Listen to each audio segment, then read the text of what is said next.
পৃথিবীতে সব থেকে যে রোগটাতে মানুষের মৃত্যুটা বেশি হয় সেটা হচ্ছে হার্ট অ্যাটাক বা হার্টের রোগ। তো হার্ট অ্যাটাক কিন্তু যে কারো যে কোনো সময় হইতে পারে। তো WHO এবং আমেরিকান হার্ট ফাউন্ডেশন তারা বলতেছে প্রি হসপিটাল ম্যানেজমেন্ট যদি কেউ করতে পারে হার্ট অ্যাটাকের রোগীকে, তার মানে মৃত্যুর ঝুঁকি 70% কমে আসে, আল্লাহ যদি চায় ইনশাল্লাহ। তো তার আগে তো বুঝতে হবে যে আপনার হার্ট অ্যাটাক হয়েছে কিনা। খুব মনে রাখেন মিডিয়ার ভাইরা প্লিজ, এটা খুবই ক্রুশিয়াল, খুবই ইম্পর্টেন্ট, এটা প্রচার করতে হবে। কারণ এইটা হাজার হাজার মানুষ ইনশাল্লাহ আল্লাহ চাহে তো এইটার বদলতে হয়তো বা আল্লাহ তাআলা তার জীবনটা রক্ষা করবে। হার্ট অ্যাটাক যদি কারো হয় কীভাবে বুঝবেন? দেখেন, বুকের মাঝখানে চাপ আসবে, মাঝখানটাতে। অনেকে মনে করেন বুকের বাম পাশে মনে হয় চাপ, না, বুকের মাঝখানে ব্যথা বা চাপ, এমন চাপ যদি 20 কেজি ওজনের একটা পাথর আপনার বুকে চাপা দেয় তাহলে কেমন ওজন লাগবে? ভারী লাগবে না? মনে হয় একটা ভারী কিছু চাপ দিচ্ছে, এরকম চাপ অনুভব হবে।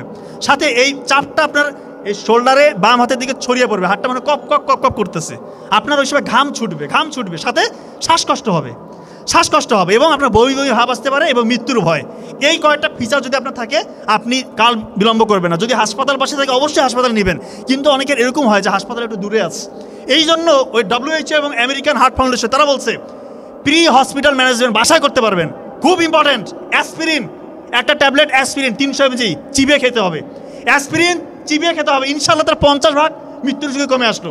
নাইট্রোগ্লিসারিন একটা হচ্ছে স্প্রে পাওয়া যায়, নাইট্রোগ্লিসারিন মার্কেটে বিভিন্ন নামে আছে, ওইটা জিহ্বার নিচে 2 চাপ দিতে হবে। আর একটা হচ্ছে অ্যাটোরভাস্টাটিন গ্রুপের যে কোনো একটা ওষুধ 40 mg খাইতে হবে। আল্লাহ চাহে তো তার মৃত্যুর ঝুঁকি ইনশাআল্লাহ আপনি 70-80% বাসার মধ্যে কমাই দিলেন, এরপরে দ্রুত হাসপাতালে নিয়ে যেতে হবে। এটা প্রচার হবে সামনে, অবশ্যই আপনার বারবার দেখে নেবেন।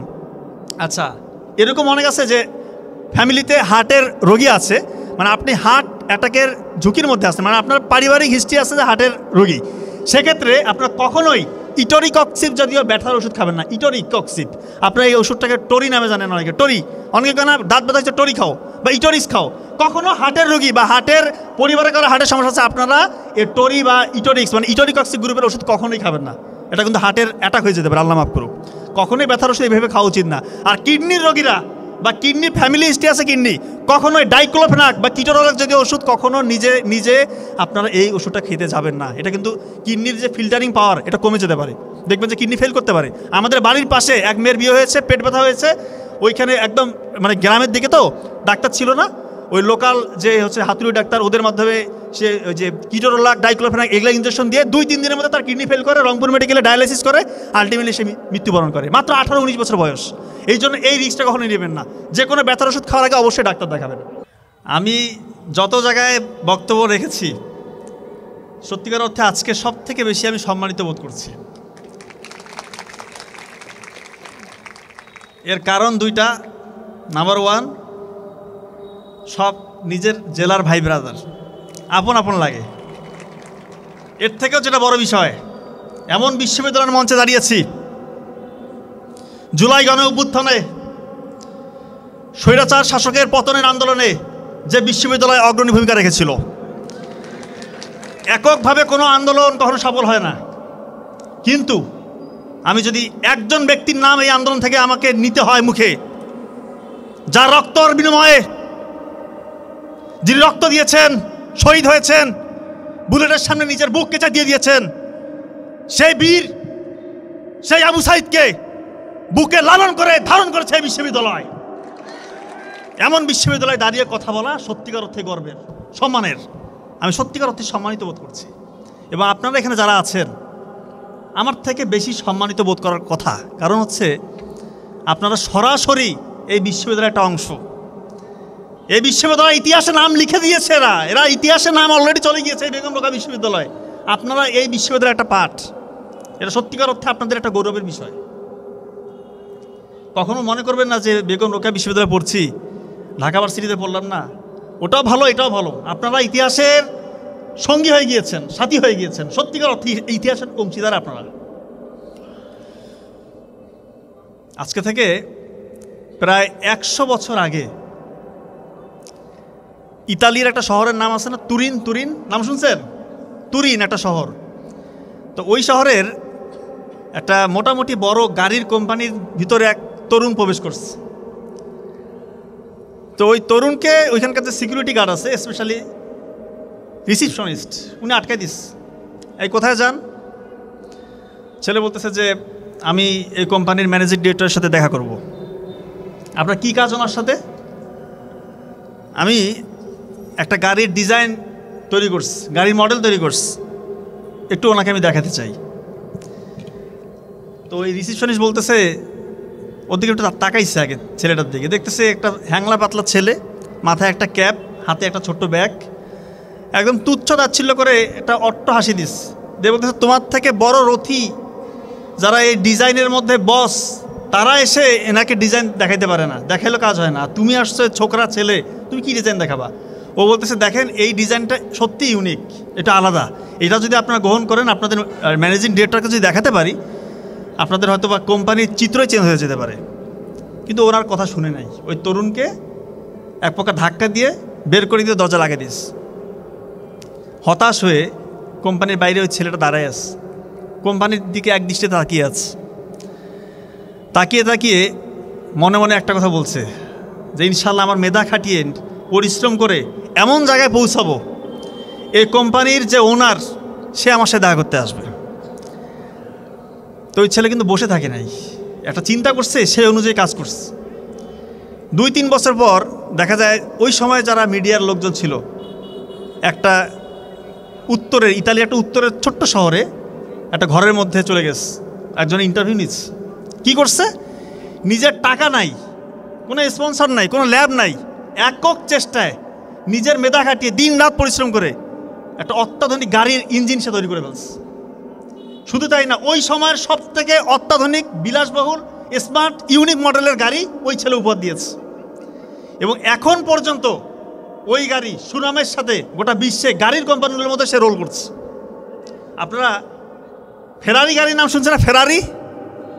ফেরারি গাড়ির যে মালিক, ফাউন্ডার, আমি তার কথা বলছি, নাম এনজো ফেরারি।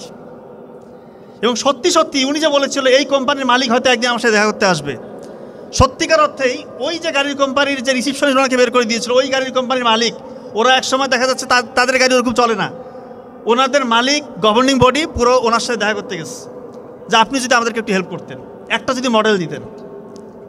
ওই দিন উনি বলছে, that day you pushed me out, you didn't reject me, you released the Ferrari inside me. অর্থ, আপনারা ওই দিন আমাকে বের করে দেন নাই, আপনারা আমাকে মুক্ত করেছেন। দেখেন, ওই ছেলে কিন্তু কিছুই ছিল না, কিন্তু নিজের মনোবল চাঙ্গা ছিল, প্রতিভা ছিল, এবং কাজ করে গেছে। দেখেন, আজ পর্যন্ত ফেরারি গাড়ির নাম শুনে না এমন কেউ আছে? কিছুই ছিল না, ফেরারি গাড়ির ওনার, ফাউন্ডারের গল্প বলছে। তো আমরা অনেকেই একটু তো হাই হুতাশ করি যে আমার কিছুই নাই, পরিবারের মধ্যে টাকা পয়সার ঘাটতি, আমার এই সমস্যা সেই সমস্যা। আসলে কোনো সমস্যা হইতে পারে না। আপনি যদি সফল হইতে চান, আপনার দৃঢ় প্রত্যয়, একাগ্র চিত্রে পরিশ্রম, আল্লাহর সাথে কানেকশন, নিশ্চিত ইনশাআল্লাহ আপনি যা হইতে যাচ্ছেন তাই হবেন। তো একজন স্টুডেন্ট হোক, সে ব্যবসায়ী হোক, যে কোনো স্টেজের যে কেউ, সে যদি জীবনে সফল হতে চায়, তার জন্য আলী রাদিয়াল্লাহু আনহু বেশ কিছু উপদেশ দিয়েছিলেন। বেশ কিছু উপদেশ, সবগুলো বলবো না, গুটি কয়েক উপদেশের কথা বলবো। এইগুলো যদি কেউ মেনে চলে ইনশাআল্লাহ, এই উপদেশগুলো কেউ মেনে চললে প্রত্যেকটা স্টেপে স্টেপে ইনশাআল্লাহ আপনি সফল হবেন। এর মধ্যে একটা উপদেশ এরকম ছিল যে নিজের মূল্য বুঝে না, সে অপমানিত হবে। হয়তো আমরা এই কথাটার অর্থ বুঝতে পারছি না। চায়নাতে এক তরুণ, ওর চাকরি করার খুব ইচ্ছা, চাকরি করবে। তো চাকরির ইন্টারভিউ দিতে যায়, সব জায়গায় শুধু রিজেক্টেড, কোথাও টিকে না। কেএফসির নাম শুনছেন? কেএফসিতে পরীক্ষা দিতে গেছে, ওইবার 24 জন পরীক্ষা দিয়েছে, 24 জন, 23 জনকে টিকাইছে, একজনকে বাদ দিচ্ছে, ওই ছেলেটাকে বাদ দিচ্ছে। পরে বলে যে একটু পুলিশে দাঁড়াই, পুলিশেও টিকে না। শিক্ষকতা করি, সেখানেও হয় না। কত জায়গায় যে পরীক্ষা দিচ্ছে, কোনো জায়গায় হচ্ছে না। পরে সে মন খারাপ করে একটু চিন্তা করলো যে আসলে কোন জায়গায় সমস্যা, কেন হচ্ছে না।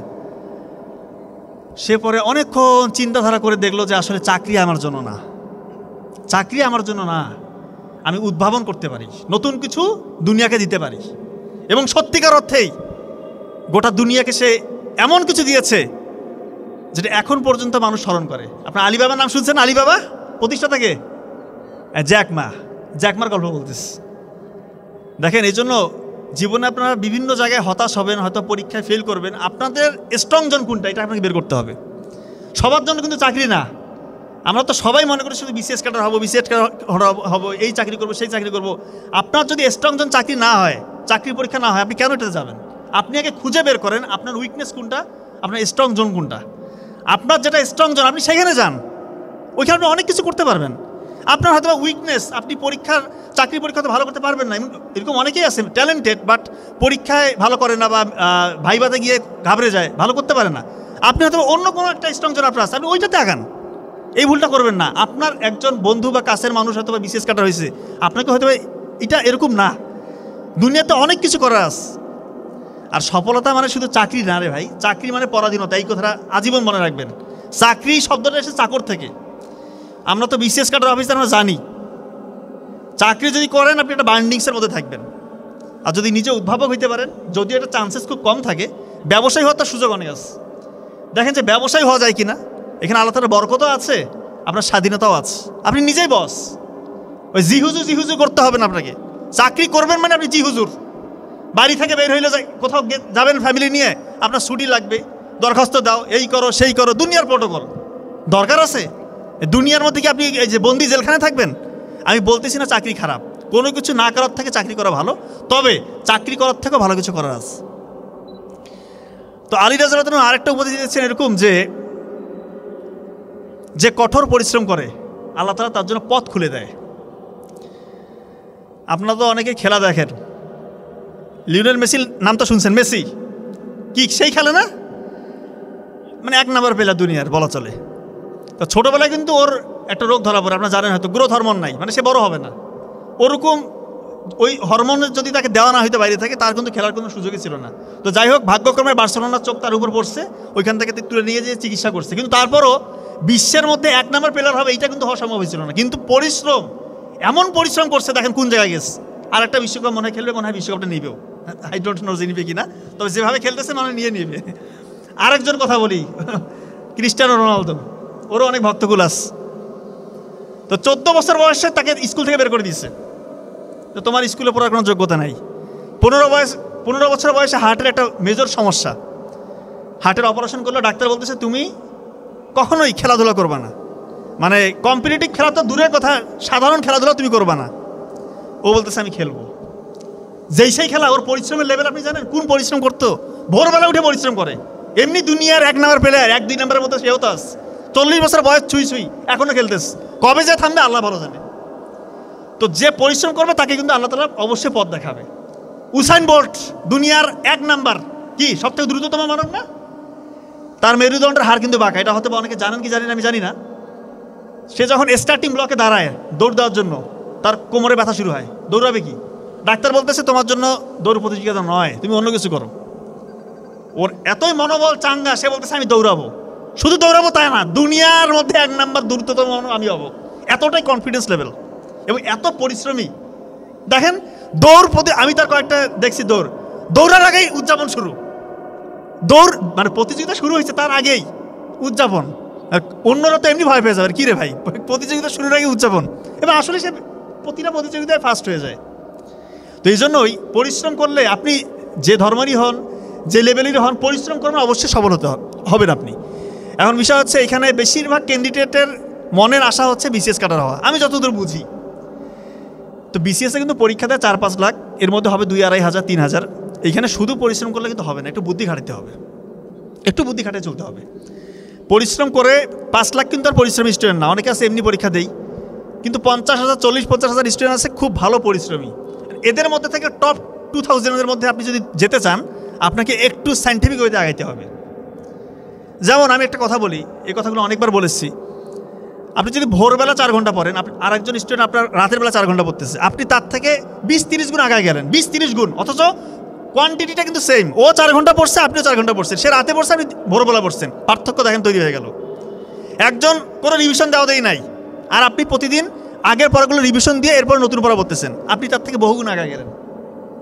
একজন প্রতি ঘন্টার মধ্যে অন্তত 20 মিনিট পরে 10 মিনিট রেস্ট দিচ্ছে, আরেকজন টানা পড়তেছে, আপনি তার থেকে আগায় গেলেন। আমার বড় ভাই ডক্টর নাবিল বলছেন না, নীল কলমে লিখতে, নীল কলমে যেটা লিখবেন ওইটা দীর্ঘমেয়াদী স্মৃতি সেন্টারে গিয়ে রিজার্ভ হবে।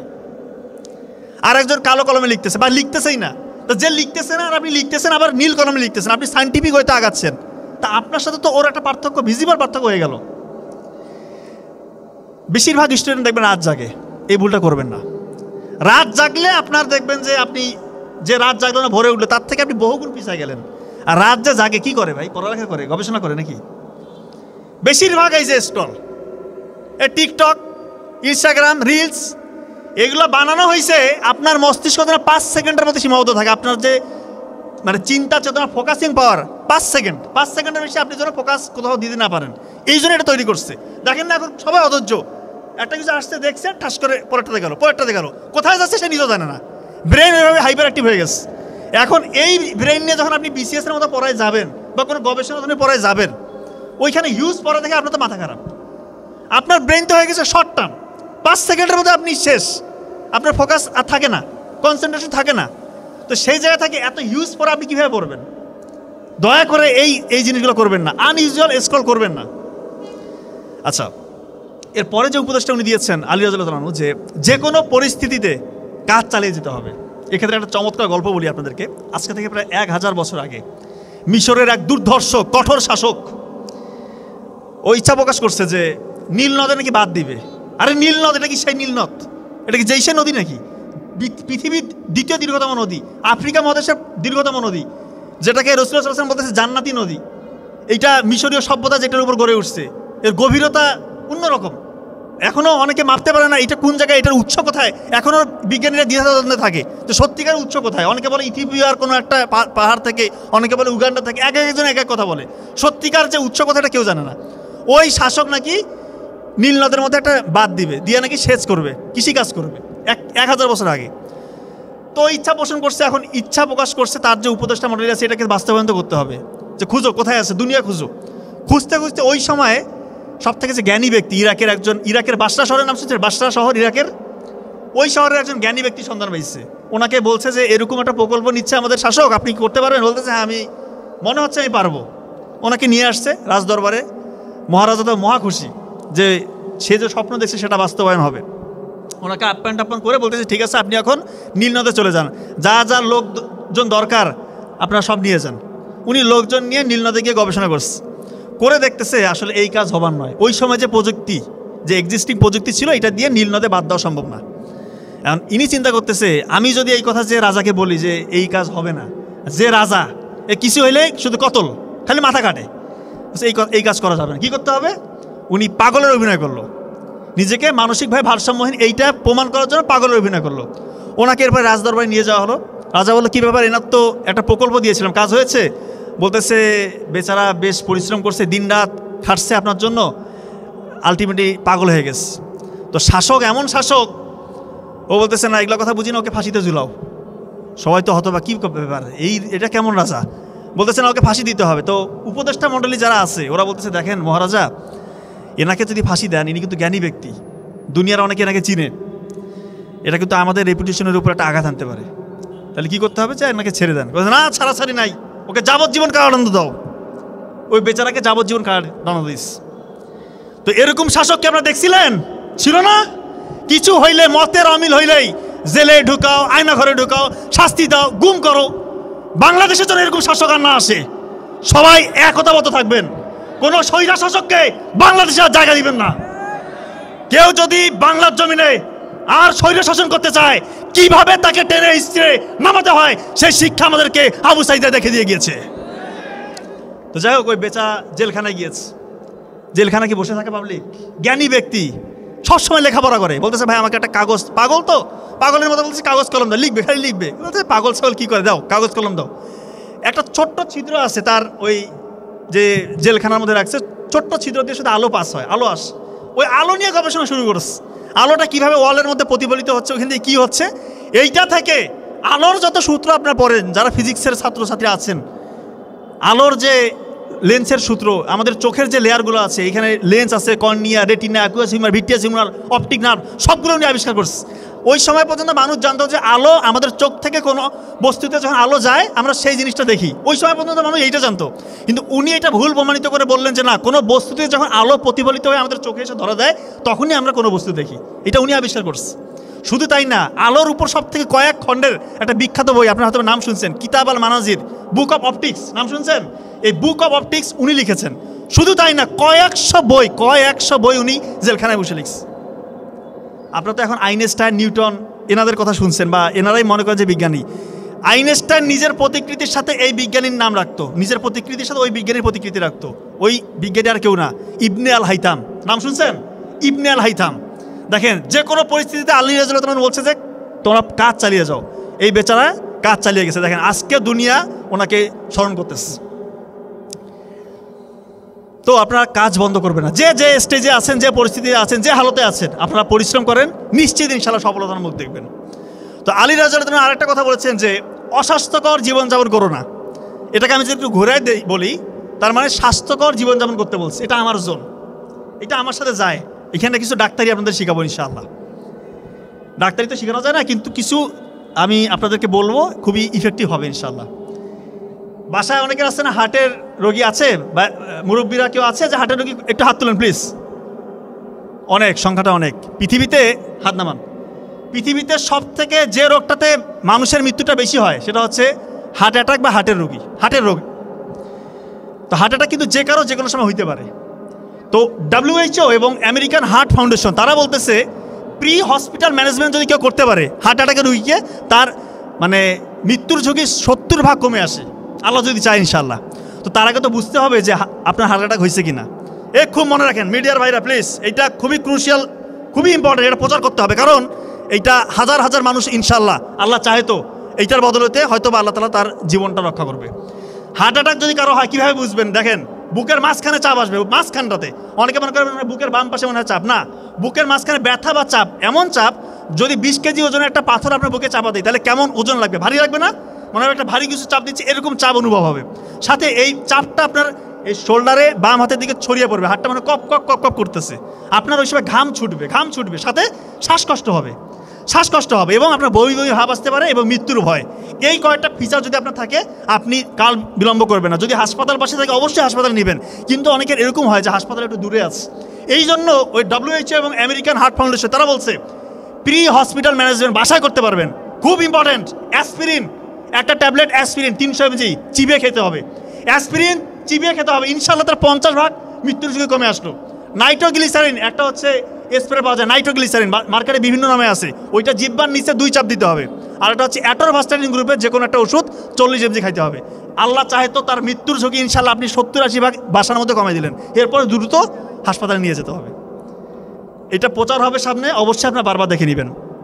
আচ্ছা, এরকম অনেক আছে যে ফ্যামিলিতে হার্টের রোগী আছে, মানে আপনি হার্ট অ্যাটাকের ঝুঁকির মধ্যে আছেন, মানে আপনার পারিবারিক হিস্ট্রি আছে যে হার্টের রোগী।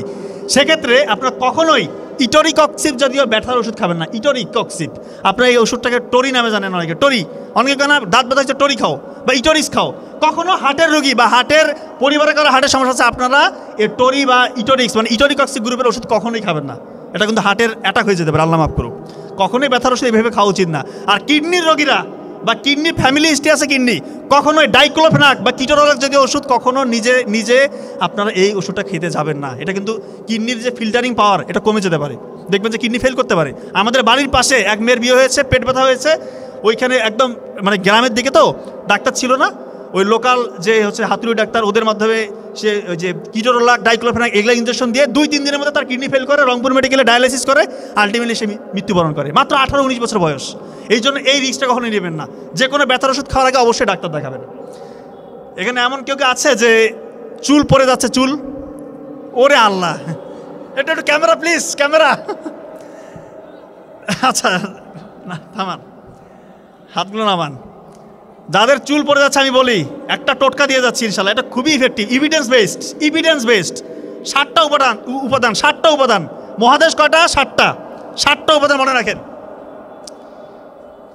কালো জিরা দানা রাতের বেলা 1 গ্লাস পানিতে সবগুলো হাফ চামচ করে মিশাবেন, 1 গ্লাস পানি সবগুলো হাফ চামচ করে মিশাবেন। কালো জিরা দানা, হলুদের গুঁড়ো, মেথি দানা, তিসি দানা, লং, দারচিনি, 6টা হইলো। সকালবেলা আবার ওইখানে মধু মিশাবেন, সবগুলো কি হাফ চামচ করে। এইটা যদি কেউ খেতে পারে ইনশাল্লাহ তার চুল পড়া অনেকটাই কমবে, তার ত্বক উজ্জ্বল হবে, তার নখের ভঙ্গুরতা কমে আসবে। আর একটা অ্যাপ্লাই করতে পারেন যাদের চুল খুবই পড়ে যাচ্ছে, মানে আটকাইতে পারতেছেন না, তারা কি করবেন, খাঁটি নারকেল তেলে এই তিসি দানা, মেথি দানা আর কালো জিরা এটা একটু 5 মিনিট ভেজে নিয়ে ওইটা একটু ছেঁকে নেবেন, ছেঁকে নিয়ে যে নির্যাসটা থাকে অর্থাৎ তেলটা থাকে ওইটা চুলের করে সপ্তাহে 2-3 দিন ম্যাসাজ করবেন, ম্যাসাজ করে 10 মিনিটের মধ্যে ম্যাসাজ করে 1 ঘন্টা রেখে দিয়ে শ্যাম্পু করে ফেলবেন। ইনশাআল্লাহ আপনার চুল পড়া অনেকটা কমে আসবে, আপনার সাপ্লিমেন্ট খাইতে হবে না, বেশি টাকা পয়সা খরচ করার দরকার নাই। আরেকটা উপাদান আছে আমলকির রস আর জবা ফুলের রস, এই রসটা মিশ্রণ করে যদি চুলের গোড়া কেউ ম্যাসাজ করে সপ্তাহে 2 দিন, তারও চুল পড়া কমে আসবে। গ্যাসের সমস্যা আছে, গ্যাস এই যে অনেক নামান, আপনার সকালবেলা খালি পেটে 1 গ্লাস লেবু পানি খাবেন। লেবু পানি অনেকে বলে যে এটা তো অ্যাসিডিক, সাইট্রিক অ্যাসিড আছে, এইটা আবার কীভাবে আমার অ্যাসিডিটি কমাবে? লেবু পানিটা যখন খাবেন এটা গিয়ে অ্যালকালাইন হয়ে যাবে, পেটের ভিতরে গিয়ে অ্যালকালাইন হবে এবং এটা আমাদের লিভার থেকে আমাদের যেটা হজমে যেটা সহায়ক ভূমিকা পালন করে সেটা হচ্ছে পিত্তরস, ওইটা ক্ষরণ মারায় দেয়। আলটিমেটলি আপনার সুন্দর হজম হবে, গ্যাসগুলোকে ছোটো ছোটো টুকরা করবে, আপনার গ্যাসের সমস্যা অনেকটা কেটে যাবে।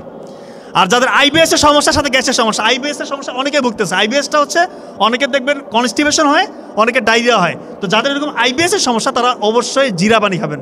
রাতে 1 গ্লাস পানিতে 1 চামচ জিরা ভিজিয়ে রেখে ওইটা ছেঁকে নিয়ে শুধু পানিটা পান করবেন, কারণ এই জিরার মধ্যে রয়েছে থাইমোনল এবং এইটা কিন্তু অ্যান্টি ইনফ্লামেটরি এজেন্ট রয়েছে। যাদের আইবিএস হয় তাদের কিন্তু পেট ব্যথা থাকে, একটু দেখা যায় পেটটা চিনচিন করে, একটু গ্যাসের সমস্যা হয়, যেহেতু এটা অ্যান্টি ইনফ্লামেটরি এজেন্ট রয়েছে এটা আপনার দেখা যায় ইনফ্লামেশনটা কমাবে। এবং যেহেতু আইবিএসে আপনার কখনো দেখা যায় ডায়রিয়া, কখনো কনস্টিপেশন, অর্থাৎ আপনার মোটিলিটি ঠিকঠাক থাকে না, মোটিলিটি কখনো বেশি হয়ে যায়, কখনো ধীরগতি হয়ে যায়।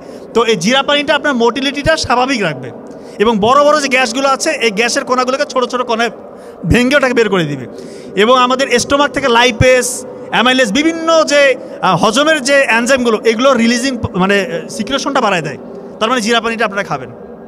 অনেকগুলো উপদেশ বলেছি, এটা একটু মেনে চলার চেষ্টা করবেন। আর সর্বোপরি যেটা বলি, কখনোই রাত জাগবেন না।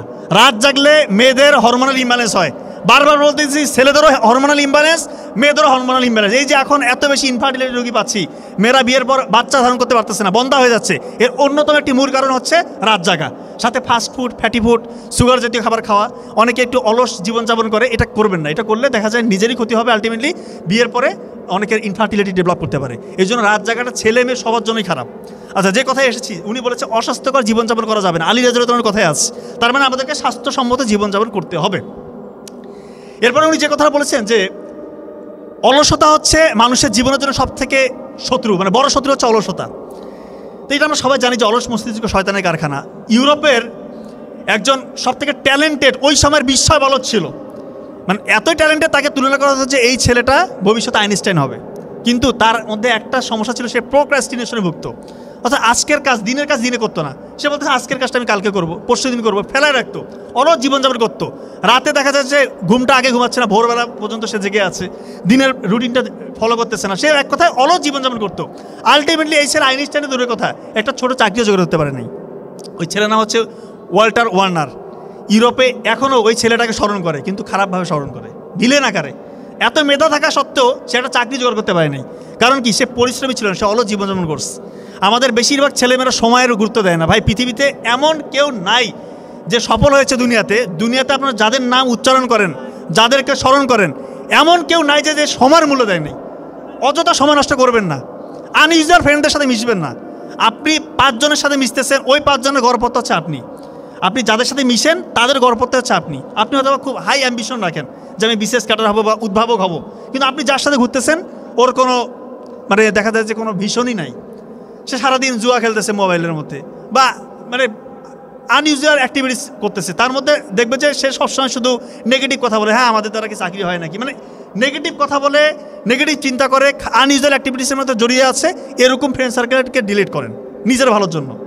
সত্যিকার অর্থে ভালো ভালো বন্ধুদের সাথে মিশেন, আপনার জীবন বদলে যাবে। এরপরে যে উপদেশটা উনি দিয়েছেন, যেটা বলেছেন, আপনারা নিশ্চয়ই একটা গল্প শুনেছেন, যে যার গল্পটা আমি বলতে যাচ্ছি সেটা হচ্ছে কেএফসির যে প্রতিষ্ঠাতা কর্নেল স্যান্ডার্স। 65 বছর বয়স, 65 বছর বয়সে গিয়ে উনি বলতেছে আমি জীবনে কিছুই করি নাই, এখন কিছু করতে হবে।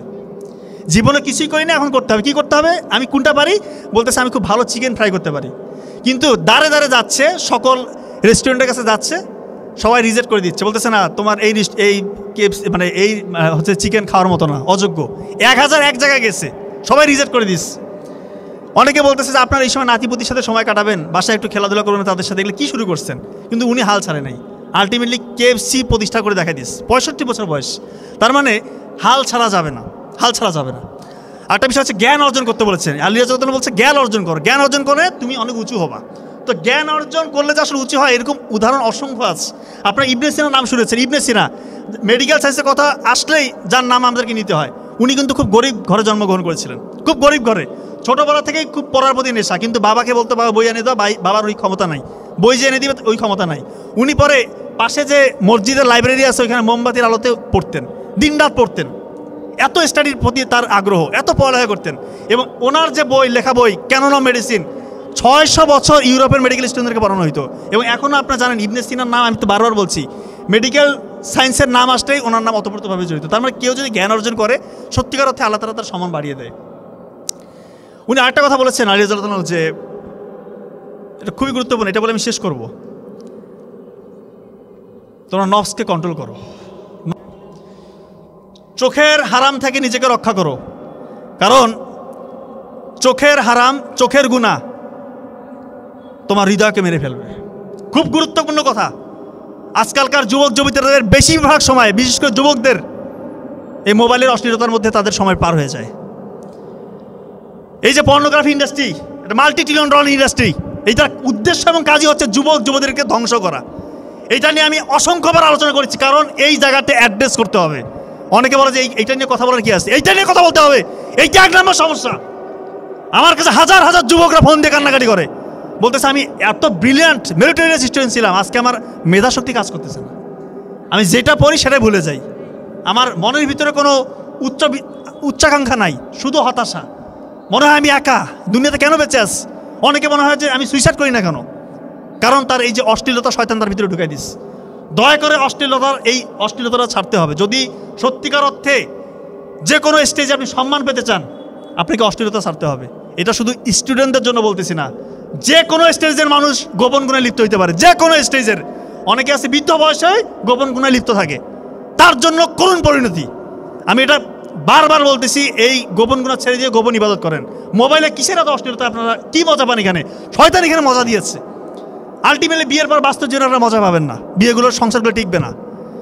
এই কথাগুলো বলতে হচ্ছে কারণ এই জায়গাটা অ্যাড্রেস করতে হবে। ফেনসিডিল যদি একজন খায়, একজন গাঁজা যদি খায়, তাকে ধরা তো সহজ, একটা চক্ষু লজ্জার সম্মুখীন হতে হয়, সমাজের অনেকে দেখে ফেলবে। আর এমন মোবাইল ঘরের কোণে একা বসে কি করছে কেউ জানে না, আল্লাহ ছাড়া কেউ দেখে না, এমন সিস্টেম চালু করে দিয়েছে। আর বেশিরভাগ যুবকরা এই নেশার মধ্যে, এই ফাঁদে পড়ে গিয়ে আজকে অসহায়, কোথায় যাবে কোনো মানে কোনো তার দিশা খুঁজে পাচ্ছে না যে কে আমাকে এখান থেকে উদ্ধার করবে। আমি বলতেছি আপনারা চোখের পানি ফেলে তাহাজ্জুদের সালাত আদায় করে আল্লাহর কাছে চান, আল্লাহ তাআলা ইনশাআল্লাহ আপনার গুনাহগুলো মাফ করে দিবে, আপনাকে সব সম্মানিত করবে। মানুষ ফেরেশতা না, এই জিনিসটা মনে রাখবেন, কেউ ফেরেশতা না। মানুষ ভুল করতে পারে, কিন্তু আপনি ভুল থেকে যদি উঠে দাঁড়াইতে না পারেন তাহলে তো ভাই হইল না। আপনি উঠে দাঁড়ান, আল্লাহকে বলেন আল্লাহ আমি অসহায়, আমি পারছি না, আপনি আমাকে সাহায্য করেন, শয়তানের এই ফাঁদ থেকে আমাকে রক্ষা করেন, আল্লাহ তাআলা আপনাকে রক্ষা করবেন ইনশাআল্লাহ। আপনার সম্মান বহুগুণে বাড়িয়ে দিবে। এটা একটা মানে বৃহৎ যুদ্ধ, যে কোনো সামরিক যুদ্ধের থেকে ভয়াবহ যুদ্ধ হচ্ছে এই পর্নোগ্রাফি, অশ্লীলতা থেকে নিজেকে দূরে রাখা। আমি সত্যিকার অর্থে বলছি, যে কোনো খারাপ কাজ থেকে ছুটে আসা যতটা সহজ, এই অশ্লীলতায় যারা নিমজ্জিত, যারা অ্যাডিক্টেড, এইখান থেকে বের হওয়া সব থেকে কঠিন। এই জন্য এইটাতে অনেক বেশি ফোকাস করতে হবে। আল্লাহর সাহায্য ছাড়া আপনি কোনোভাবে বের হতে পারবেন না, কারণ আপনার অপোনেন্ট সরাসরি ইবলিশ শয়তান। ইবলিশ শয়তান কি যেই সে শক্তিশালী নাকি? ওই আমেরিকা ইসরায়েলের সাথে পারতেছে না, আর ইবলিশ শয়তান হচ্ছে তাদের আব্বার আব্বা, এত শক্তিধর। তো তার সাথে পারবেন এমনি, মানে এমনি রাত হইলে তো আপনাদের মাথা খারাপ হয়ে যায়। এই জন্য বলতেছি এটা ছাড়েন, আল্লাহ তাআলা সম্মান বাড়াই দিবে ইনশাআল্লাহ। আর একটা কাজ করলে নিশ্চিত পতন, মা বাবার সাথে বেয়াদবি। এই কথা আমি বারবার সকল প্রোগ্রামে বলবো, কারণ মা বাবাকে ফেলে রাখছেন। আমার এক পেশেন্ট কিছুদিন আগে ফোন দিয়ে কান্না শুরু করছে, 60 বছরের এক ভদ্র মহিলা। বললাম মা আপনি কান্না করছেন কেন? বলতেছে বাবা আমার 2 ছেলে 1 মেয়ে, মেয়ের বিয়ে দিয়েছি, বড় ছেলে আমেরিকায় আছে, ছোট ছেলে একটা ভালো চাকরি করে, আপনাদের আঙ্কেল মানে আমার হাজব্যান্ড 5 বছর আগে মারা গেছে। এখন আমি একা থাকি, ঢাকার একটা বাসায় উনি একা থাকে। বলতেছে বাবা আমার রাতে ঘুম আসে না, মনে হয় আমার ছেলেটা যদি আমাকে একটু জায়গা দিত। বলেন কেন জায়গা দেয় না কেন? যে সে জায়গা দিচ্ছে না, বলতেছে আমি থাকলে নাকি তার ডিস্টার্ব হচ্ছে, তার সংসার টিকছে না। কেমন কথা বলতেছে বাবা, 4-5টা বছরের এই 10টা ঈদ আমার একা একা কাটছে, একা একা। মনে হয় না ঈদের দিন কিছু রান্না করি, এত কষ্ট লাগছে কথা শুনে যে আমি আপনাকে কী চিকিৎসা দিব মা? আপনি আল্লাহর কাছে আপনি চান, কিছু চান, আল্লাহর কাছে কান্নাকাটি করেন, আল্লাহ তাআলা সহজ করবে। হয়তো আল্লাহ তাআলা আপনার জন্য পরকালে কিছু রাখছে। আসলে ওনাকে আমি কি বলবো বলেন? এরকম কুলাঙ্গার সংসার, এরকম কুলাঙ্গার সন্তান যেন কারো পরিবারে জন্ম না নেয়। ওটা কুলাঙ্গার সন্তান, এরকম সন্তান আমরা হতে চাই না। আর একটা কথা বলি, অনেক মাদেরও সমস্যা আছে। মারা যখন শাশুড়ি হয়ে যায় তার বৌমাকে মনে করে সে মনে হয় অপোনেন্ট, শত্রু। এইটা করা যাবে না। এই যে মিডিয়া প্রচার হবে, আমি বলতেছি মায়েরা আপনারা দয়া করে যখন আপনার ছেলের বিয়ে দিবেন, আপনার ছেলের বউকে নিজের মেয়ে মনে করেন, তাকে আগলে ধরেন, সে আপনাকে অবশ্যই ভালোবাসবে। আপনার ছেলেকে বলেন বাবা তুমি তো তোমার বউকে নিয়ে মাঝে মাঝে ঘুরতে যাও, আপনি তাকে বলে দিবেন। আপনার ছেলে হয়তো তার আপনার বৌমার জন্য একটা শাড়ি নিয়ে আসছে, বলো বাবা আরও 2টা শাড়ি নিয়ে আস। আপনার অ্যাক্টিভিটিস দেখে যেন উনি মনে করে যেন আসলে তো আমার শাশুড়ি আমাকে নিজের মেয়ের মতো ভালোবাসতেছে, তখন দেখবেন আপনার প্রতি সে ভালোবাসবে। আর আপনি আসার সাথেই শুরু করে দিলেন যে আমার ছেলে কোথায় নিয়ে গেল, ভাগে গেল, শেষ হয়ে গেলাম, তাহলে তো ভাই হবে না। মেয়েদেরও কিছু সমস্যা থাকে, তারাও এসে মনে করে যে শাশুড়ি মানে শত্রু। শাশুড়িদের মধ্যে অনেকেরই সমস্যাটা আছে। তো এইটা করবেন না। মেয়েদেরকে বলবো আপনার বিয়ের পরে প্রথমে আপনারা অবশ্যই শাশুড়িকে নিজের মায়ের মতো মনে করবেন। যদিও এটা মনে করা খুবই ডিফিকাল্ট, বাট চেষ্টা করেন। আপনার স্বামীকে খুশি করার জন্য এটা চেষ্টা করেন।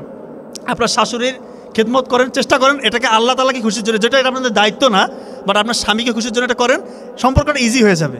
আর মাদের উদ্দেশ্য বলছি আপনারাও আপনাদের বৌমাকে একটু নিজের মেয়ের মতো মনে করবেন। এই জন্য বারবার বলি বাবা মার খেদমত করেন, আল্লাহ তাআলা দেখবেন আকাশচুম্বী সাফল্য দেখাবে ইনশাল্লাহ। আমি কথা আর বেশি দেরি করবো না।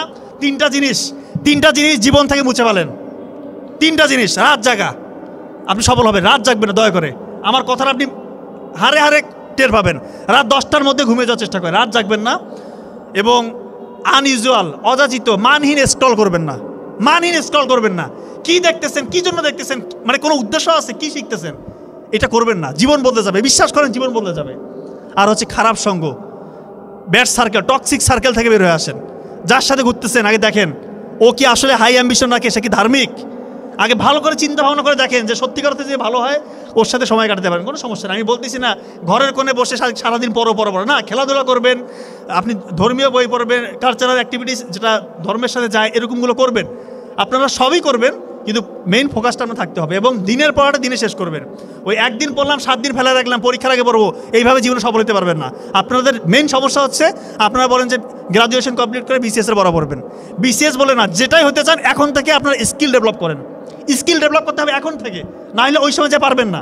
সময়ের সাথে যদি আগাইতে না পারেন, সময় আগায় যাবে, আপনি পিছনে পড়ে যাবেন, ব্যাকফুটে পড়ে যাবেন। একটা কথা আছে, সময়কে হয় ব্যবহার করো, না হয় সময় তোমাকে ধ্বংস করবে। কথা কি বুঝছেন?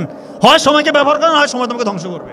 এই জিনিসটা খুবই ইম্পর্টেন্ট। সর্বশেষ কথা, যে কোনো রকমের অন্যায় দেখলে অবশ্যই প্রতিবাদ। অন্যায় দেখলে প্রতিবাদ করতে হবে। সিংহ একটা সিংহ, সে সবসময় বনের রাজা, এটা মাথায় রাখবেন। সে সব সময় বনের রাজা। সিংহের অনুপস্থিতিতে মাঝে মাঝে শেয়ালেরা মনে করে আমরাই বনের রাজা, সে রাজত্ব কায়েম করতে চায়। কিন্তু একটা কথা মনে রাখবেন, শেয়ালের রাজত্ব স্থায়ী হয় সিংহের জাস্ট উঠে দাঁড়ানো পর্যন্ত। এই আবু সাইদ মুগ্ধরা বাংলার সিংহ, তারা উঠে দাঁড়িয়ে দেখিয়ে দিয়েছে কিভাবে সিংহদেরকে দেশ থেকে বিতাড়িত করতে হয়। এরপরে যদি কেউ স্বৈরশাসক হওয়ার চেষ্টা করে, তার লাগাম কিভাবে টেনে ধরতে হয় সেই শিক্ষা আমরা পেয়েছি। মেকানিজম হবে একসময় আমাদের জানা। তাই বাংলার জমিনে আর কেউ স্বৈরশাসক হওয়ার দুঃসাহস দেখাবেন না। সবাইকে ধন্যবাদ। আসসালামু আলাইকুম ওয়া রাহমাতুল্লাহ।